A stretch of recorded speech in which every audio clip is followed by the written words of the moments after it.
provide the general public with information about the literature created by people throughout the diaspora. And we do that by working with youth. Half of our programming is working with youth. We go into the high schools and bring teaching artists into the schools and create programming around that. We have a John Oliver Killen's reading series where we bring readers to the public, have them do book talks and discussions. We do a major conference every 2 years, the National Black Writers Conference, where we bring writers from all over the world. It's over 4 days. On alternate years, we do a symposium for writers where we devote something to 1 day. We study either the subject or a particular writer for 1 day. We also do writers' workshops, fiction workshops, memoir workshops. And we partner with a number of organizations, and I told Curtis we have to figure out how we can partner with Green Earth Poets Cafe, because you're doing some very important work. Thank you. For our community. Thank you. We need more work like that, and we Thank have you. to support each other. Yes. There are some member people in the House. I'd like to acknowledge Dean Richard Jones, who's actually on the advisory board. And my colleague, Fred Price, who's also someone who was a student at Medgar Evers College many years ago. We hope he'll come back. Yeah. In the education department. I also had put out on the table a fundraiser that we have coming up. You know, the film Selma is getting ready to open. Yes.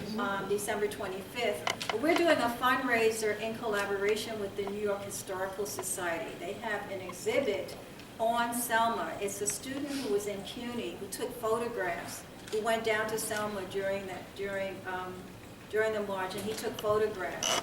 And so one of my board members is actually president of the New York Historical Society. And so we're partnering with them to do a fundraiser for the center, because centers and these organizations have to rely on raising money. Part of what we have to do is raise money all the time to do the programming that we need to do. The fundraiser is, there's a fee. You get actually an exhibit, a preview of the exhibit. It will be on January the 15th. So you get a preview of the exhibit before everyone else sees it at the New York Historical Society, and it's also a cocktail reception.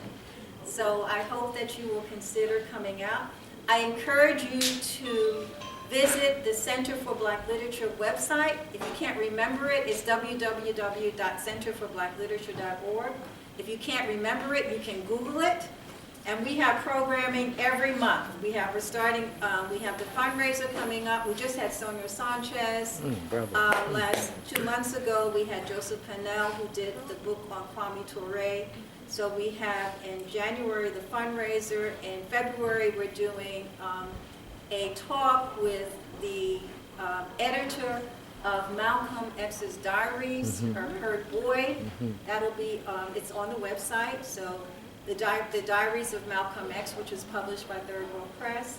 In March, we have a major symposium all day, which fits right into this theme. It's called Voices of Liberation and Freedom. We're doing a whole day symposium. So far, we have Taye-Nixie Coates, who's one of our speakers, Kevin Powell, Sapphire. We're going to have readings and panel discussions, be all day. And in April, we're doing something with readings, looking at black males and their readings. We're partnering with an organization, one of the sororities, who's doing a big book fair. And in May, we're partnering with the National Writers Union to do a talk or a program on Luis Reyes Rivera. How many people heard of Luis Reyes Rivera? Yes. Okay. Really, really an important elder poet. We lost him several years ago. He made a major impact in the community in terms of not only his art, but tying together culture, art, and music. And we like to support that. And then in June, how many people have heard of the artist Otto Neal? Otto Neal is an African-American artist who has hundreds of prints and paintings and sculpture. around the city. Medgar Evers College is going to be one of the sites to show his work. That'll be in June. We have to honor our elders. We have to remember and pass on the legacy. And that's part of what we're doing. It's what the Heritage House is doing and what we're trying to do here at the center, through the Center for Black Literature. And lastly, I invite you, if you're thinking about going to college and majoring in English, we have a very exciting program. Our BA in English focuses on creative writing, on cross-cultural literature, or professional writing. And within CUNY, we're the only CUNY unit in undergraduate degree that's focused on creative writing. And one of the ways we pride ourselves is that when you go to pursue a degree in English, very often, when you go to these major universities, you are the only person of color. And if you are into writing, you know that there are certain images and perceptions and assumptions that people make about you as writers. We pride ourselves within our program on creating the kind of space where we can nurture writers and give you a safe environment to grow as a writer, and to have role models who are also writers. So in our program, we have poets and fiction writers and young adult writers who are writing and who are also excellent teachers. You also can major in literature. So we're doing a lot of exciting things, and I'm looking forward to this evening. I'm looking forward to hearing all of you. One thing I want to say about, I have to close, I know I'm probably talking too much. Take your time. Talib introduced me to hip hop and to spoken word. He used to initially, when I heard it, it sounded like a lot of noise initially. And he said you have to really, really listen to it. And that was his passion.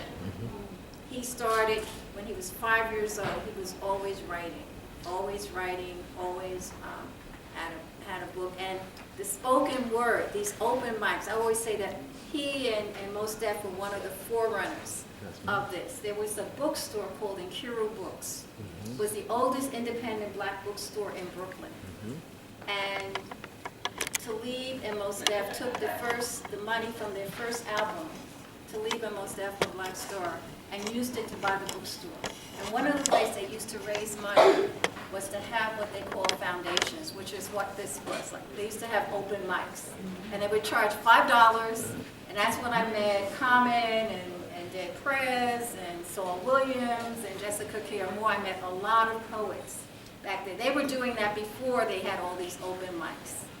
And so we now have that in our school. We do that in our programming. We have a course on the spoken word at Medgar Evers College. Beautiful, beautiful. So thank you so much. Beautiful. And thank you.